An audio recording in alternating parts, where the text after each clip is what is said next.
దేవుని పరిశుద్ధ నామానికి స్తోత్రం కలుగును గాక. కూడి వచ్చిన మీ అందరికి కూడా మహాదేవుడు రక్షకుడు యేసుక్రీస్తు పేట ప్రత్యేక వందనాలు చెల్లిస్తున్నాను. దేవుని సన్నిధిలో ఒక శ్రేష్టమైన విషయాన్ని మనం నేర్చుకోబోతానికి మహాదేవుడు ఎన్ని పడుతున్నాయా? మన దేవుడు మనకి ఒక అద్భుతమైన ప్రత్యక్షతను మన ముందు పెట్టాడు. యేసయ్య దేవుడు తన ప్రవక్తల ద్వారా తన ప్రజలని హెచ్చరించే ఉద్దేశం మరణం కొరకు కాదు, జీవాన్ని కలిగించడానికి, శాపాన్ని తప్పించడానికి. కొంచెం వయసు పెట్టండి. అంధకారం నుంచి విడిపించడం కోసం. బాగలేదా? అంధకారం నుంచి తప్పించడం కోసం దేవుడు తన ప్రవక్తల్ని పిలుస్తాడు. ఏ అన్యం పుణ్యం ఎరగని దైవజనుడిని పిలిచి కేబారు నది యొద్ద ఇజ్రాయేల్ ప్రజల కొరకు యెహెజ్కేలు అనే ప్రవక్తని కాపురం ఉంచాడు. దేవునికి స్తోత్రం కలుగును గాక.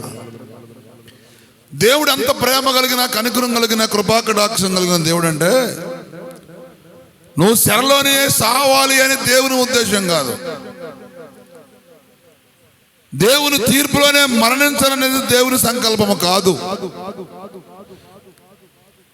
దేవుని గద్దింపుని, దేవుని ఉన్నత ప్రణాళికని మనుషులు తెలుసుకొని మహిమ కొరకు రెడీ అవ్వాలనేది దేవుని యొక్క ప్రాముఖ్యమైన ఉద్దేశమై ఉన్నది.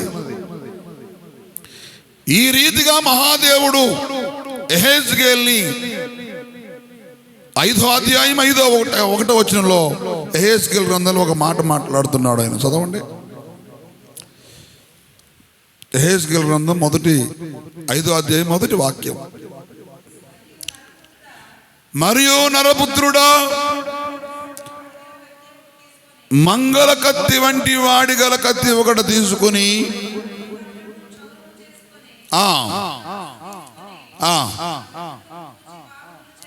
ఓకే ఓకే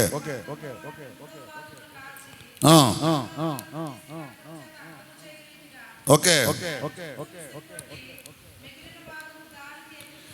ఇక్కడ ప్రాముఖ్యమైన మర్మము, దేవుని అత్యున్నతమైన ప్రణాళిక, ఉద్దేశం పరిశుద్ధ గ్రంథంలో మనకు కనబడుతుంది. దేవుడు యెహెజ్కేలుని పిలిచి, నరపుత్రుడా, నీవు ఒక కత్తిని తీసుకొని, మంగళ కత్తిని తీసుకొని క్షౌరం చేయించుకో అని చెప్పాడు. వెంట్రుకలు యెరూషలేము ప్రజలకు సూచనగా మనం ఇక్కడ గమనించవచ్చు. యెహెజ్కేలు ఇశ్రాయేలీయుల ప్రజలు, ఇశ్రాయేలీయుడు కాబట్టి, లేవీ వంశస్థుడు కాబట్టి, ఇశ్రాయేలీయులంతా తన జనులు కాబట్టి, యెహెజ్కేలు ఎంటకలు ఇశ్రాయేలు జనాంగానికి సూచన, దేవుని ప్రజలకు గుర్తు. ఇక్కడ నేను రాసిన ఉద్దేశం, కత్తి దేవుని తీర్పును సూచిస్తుంది అన్నమాట. కత్తి దేవుని తీర్పుని, మంగళ కత్తి దేవుని తీర్పుకు సాధనమైంది. అందుకనే బబులోను రాజు నెబుకద్నెజరుకి ఈ ప్రజలను తీసుకొని పోయి శిక్షించాడు. కష్టాల వల్ల చాలా మంది నశించిపోయారు. రెండవది, కత్తితో కొట్టడం, మర్మం, శత్రువు చేతిలో యుద్ధములో ఓడిపోవటం. అర్థమవుతుందమ్మా? ఏంటో కత్తితో చంపడం అనేది ఏంటి?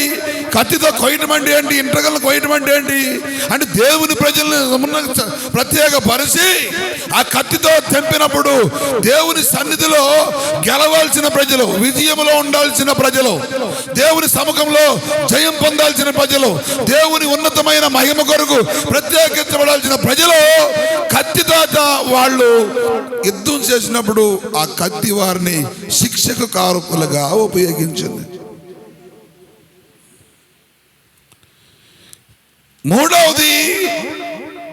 మూడో భాగం గాలి చెదరగొట్టడం మనం గమనిస్తాం.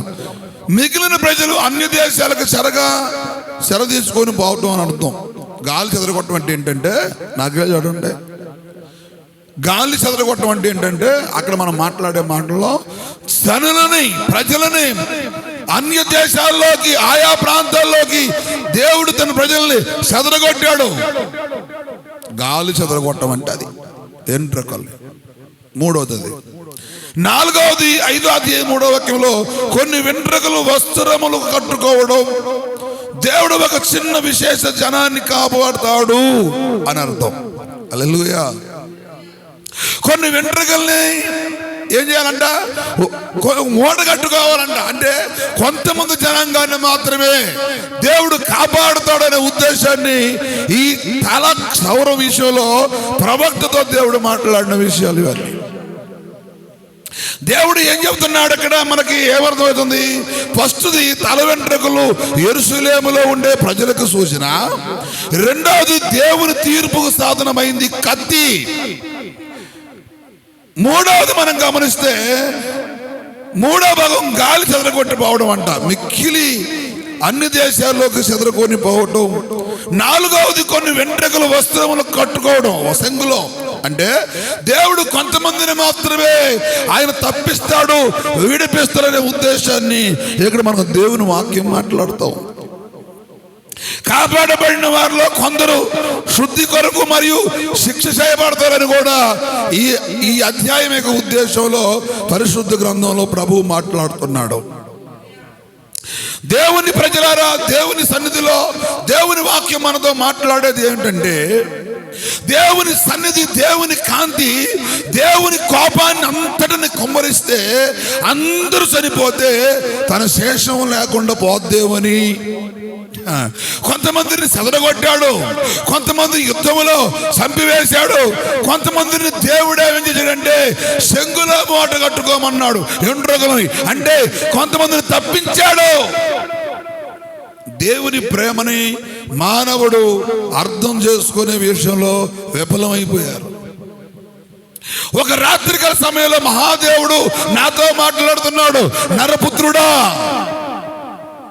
నీ సన్నిధిలో, నా సన్నిధిలో నీవు నీ ప్రజల కొరకు ఒక తీర్మానం కలిగిన వాడువై నీ వాక్యము చేత, అంటే తీర్పు చేత కొంతమంది సరిపోతారు, నీ వాక్యము చేత కొంతమంది బయటకు వెళ్ళిపోతారు, కొంతమంది నీ వాక్యము చేత, నీ పరిశుద్ధ జీవితము చేత కొంతమందిని యుద్ధములో మరణిస్తారు, కొంతమందిని నీ వాక్యమును బట్టి పట్టబడతారు, వాళ్ళు శేషమే అని దేవుడు మాట్లాడాడు. దేవుని సన్నిధిలో దేవుని ప్రేమ, గద్దింపు లేకపోతే శిక్ష ఉద్దేశం ఒకటి, ఒక ప్రాముఖ్యమైనది ఉన్నది. మనుషులకి దేవుని ప్రేమ అంతుపట్టకపోతే, మనుషులకు దేవుని ప్రణాళిక అర్థం కాకపోతే, మనుషులకు దేవుని ఉన్నత సంకల్ప ప్రణాళిక గ్రహించకపోతే కొంతమంది గాలి చెదరగొట్టబోయిన వాళ్ళు వల్లే ప్రపంచ దేశాలకు చెదిరిపోయారు. ఇంకొంతమంది యుద్ధంలో చనిపోయారు. ఇంకొంతమంది ఏమో శేషమైన వారిని మాత్రమే దేవుడు సమకూర్చుకున్నాడు. అంటే దేవుని ప్రేమ ఎంత గొప్పదో, ఎంత ఉన్నతమైందో మనుషులకు అర్థం కావట్లేదు. ఇక్కడ ప్రధాన ఉద్దేశం నేను రాసిన వెంట్రుకలు ప్రజలు. వెంట్రుకలు ఏంటాయి? వెంట్రుకలు ఏంటాయి? ప్రజలు. కత్తి దేవుని తీర్పు, అగ్ని శ్రమలు మరియు నాశనం, గాలి శరజేయు మనల్ని చెదరగొట్టడం ఉద్దేశం. వస్త్రములు దాచిన వారు కాపాడబడే ప్రజలు. ఇక్కడ నేను రాసిన పాయింట్. వాస్తవానికి రేపు ఆదివారం దీన్ని చెప్పాలనుకున్నా, కానీ పరిశుద్ధాత్మ దేవుడు ఈరోజు మీతోనే మాట్లాడుతున్నాడు.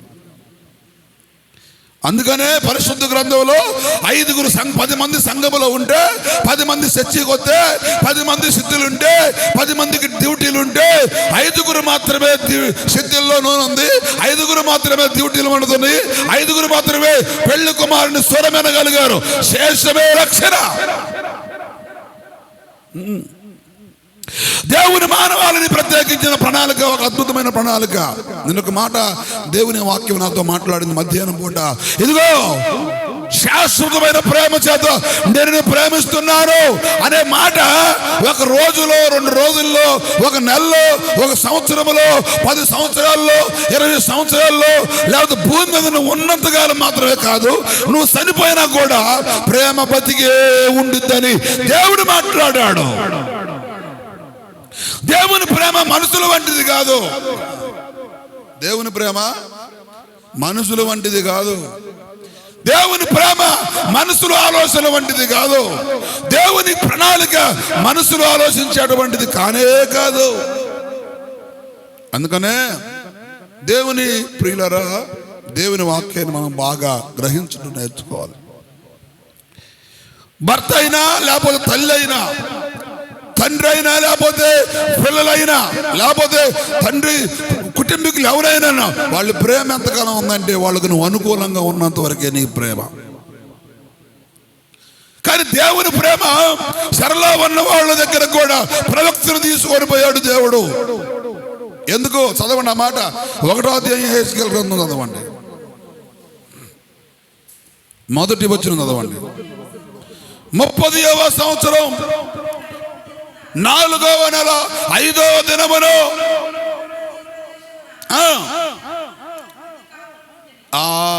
ఏంటి? ఈయనేమైనా పాపం చేశాడా? ఈయనేమైనా మోసాలు చేశాడా? వాళ్ళకి మన దేవుని మీద ఏమైనా తిరుగుబాటు చేశాడా? కాదు. దేవుని ప్రేమ ప్రవక్త ద్వారా, దేవుని మంచితనం ప్రవక్త ద్వారా విడిపించడం కొరకు, అవకాశం కొరకు దేవుడే ప్రవక్తని ఇదిగో ఈ మూర్ఖమైన కఠినమైన అజ్ఞాన సంబంధమైన ప్రజల మధ్య తన ప్రవక్తని చెరలో వారి కొరకే కేబారు నది ప్రదేశంలో కాపురం ఉంచుతున్నాడు దేవుడు. వీరు కొరకే కేవలం. అయినా వీరంట కొంతమంది ఏం చేస్తారంట, కొంతమంది తీర్పుకి అప్పగించబడతారంట. దేవుని వాక్యం పరిపూర్ణంగా మాట్లాడుతుంది. కొంతమంది తీర్పుకి అప్పగించబడతారంట, కొంతమంది కత్తికంపాలు అవుతారంట, కొంతమంది అన్ని ప్రాంతాలకు చెదిరిపోతారంట, ఇంకొంతమంది దేవుని సన్నిధిలో శేషం మాత్రమే మిగిలి తప్పించుకొని దేవుని కృపా సింహాసనం యొద్ద ఆయన రాజ్యంలోకి చేర్చబడతారట. దేవుని ప్రేమ మంచితనం మానవులకి అర్థం కావాలని దేవుడు తన పరిశుద్ధపరిచిన ప్రవక్తనే కేబారు నది దగ్గర కాపురం ఉంచాడు. అంటే ఆయన ప్రేమనే ప్రవక్త ద్వారా పంపించాడు. ప్రేమను తెలుసుకుంటారేమని దేవుడు ఎదురు చూస్తుంటే దేవుడు అంటాడు ఆ ప్రవక్తతో, నరపుత్రుడా, వీళ్ళు సిగ్గుమాలిన వారు, కఠిన హృదయాలు, వాళ్ళు వినినా వెనుకపోయినా ప్రవక్త మీ మధ్య ఉన్నాడని నువ్వు ప్రకటన చేయి.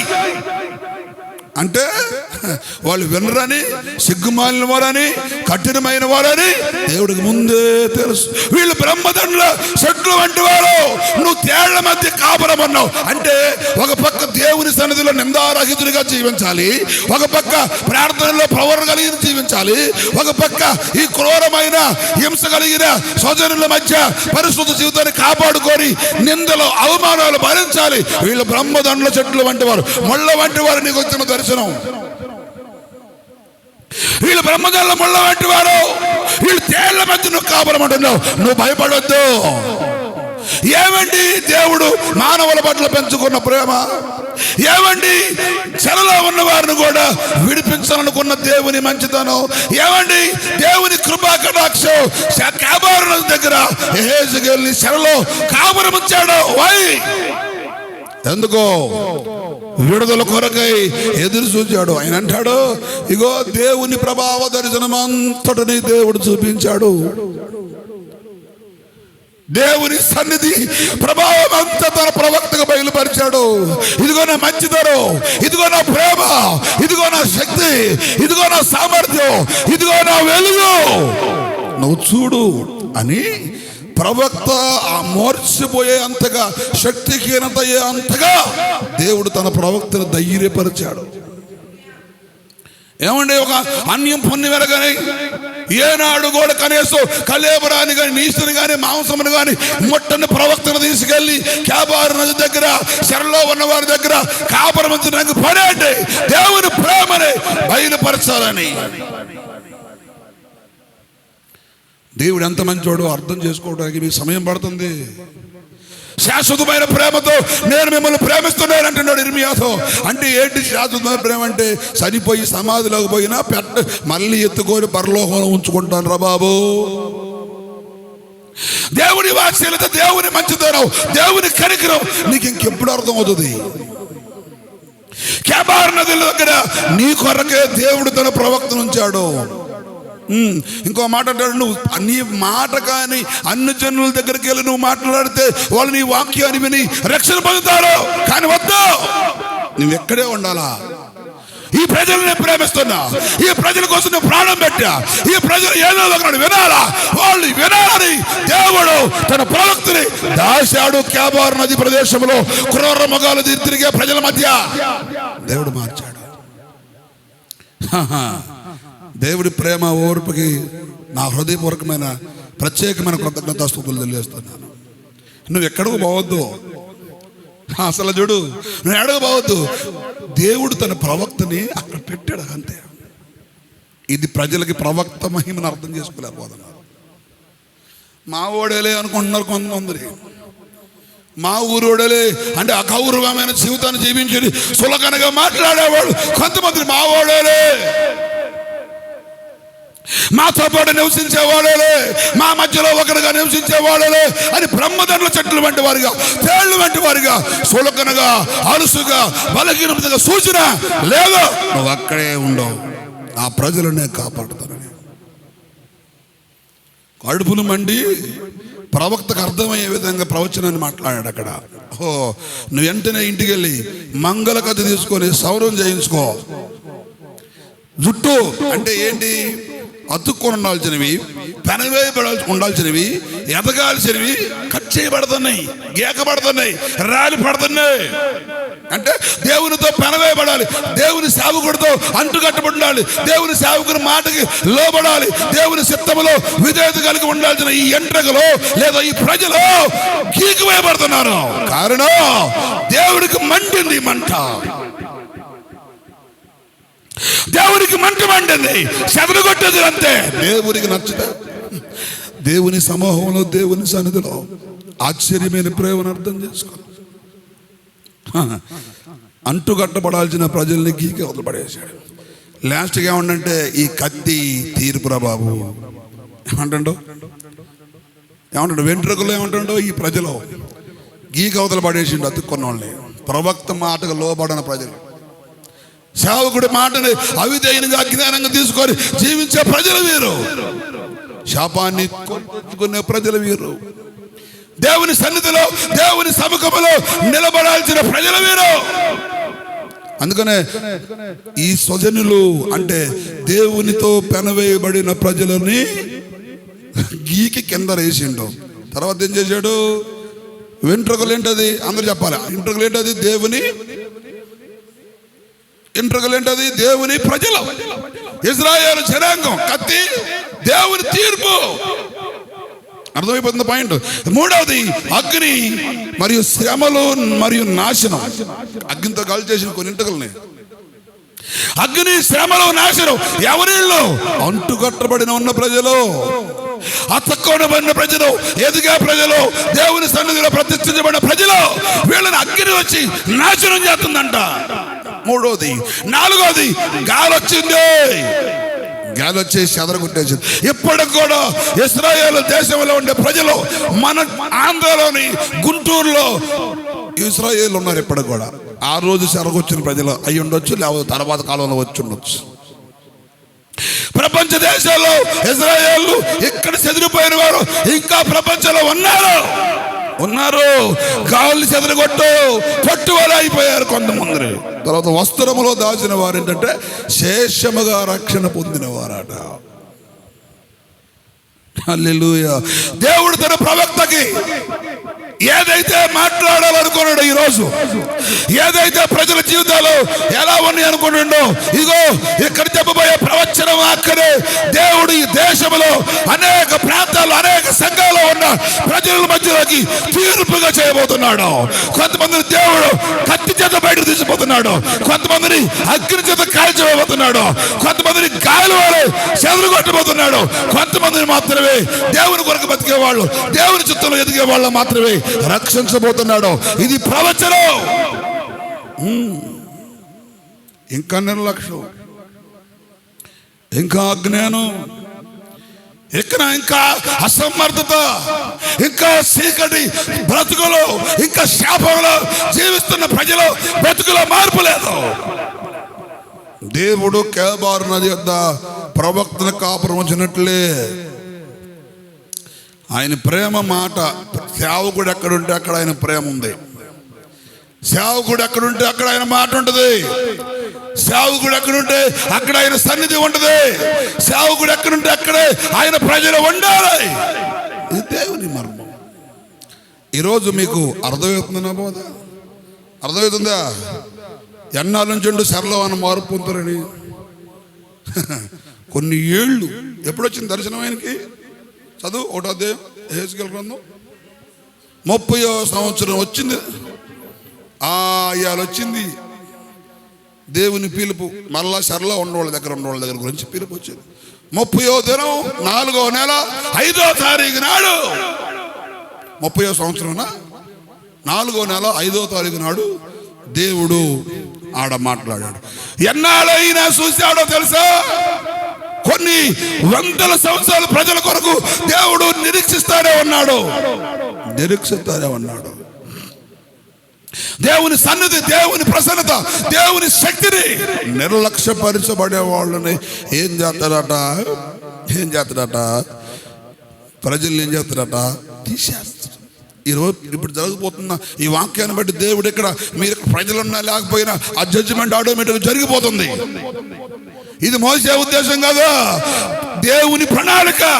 ఇదిగో వెంట్రుకలు ప్రజలు ఎదగాల్సిన వాళ్ళు, కలిసి ఉండాల్సిన వాళ్ళు, అంటుకట్టబడాల్సిన వాళ్ళు, ఒకే లైన్గా వెళ్ళాల్సిన వాళ్ళు, ఒకే దివునతో దువ్వబడాల్సిన వాళ్ళు, ఒకే సమృద్ధిని, ఒకే శుద్ధీకరణని అనుభవించాల్సిన వాళ్ళు ఏకపడ్డారు. ఇక్కడ రెండోది కత్తి, జడ్జిమెంట్ తీసి పడేశారు. మూడోది అగ్ని వచ్చి కాల్చేసింది, శ్రమయు వేదన కలిగించింది. ఈ ప్రవచనం ఇంకా నెరవేర్చాల్సిన చాలా ఉంది ఇంకా భూమి మీద.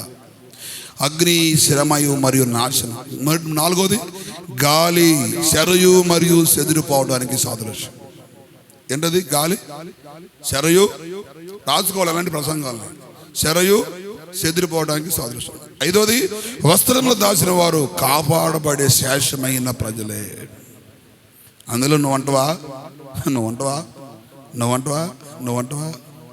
అది మీ ఇష్టం. బుద్ధులైన కన్ను కలవాలి, ఎట్టబడితే బతుకొచ్చి దేవుని సన్నిధిలో ఆయన స్వరాన్ని, ఆయన రాజ్యంలోకి వెళ్ళాలనుకునేది అవివేకం. బుద్ధులేని ప్రజల వలె దరిద్రమైన జీవితాలు జీవించి దేవుని సన్నిధిలో జీవించాలని కోరుకోవడం అవివేకం. అందుకనే దేవుడు ఆత్మ కనుక ఆత్మ శబ్దం మాట సంగమలో చెవి కలిగిన వాడు విననుగాక.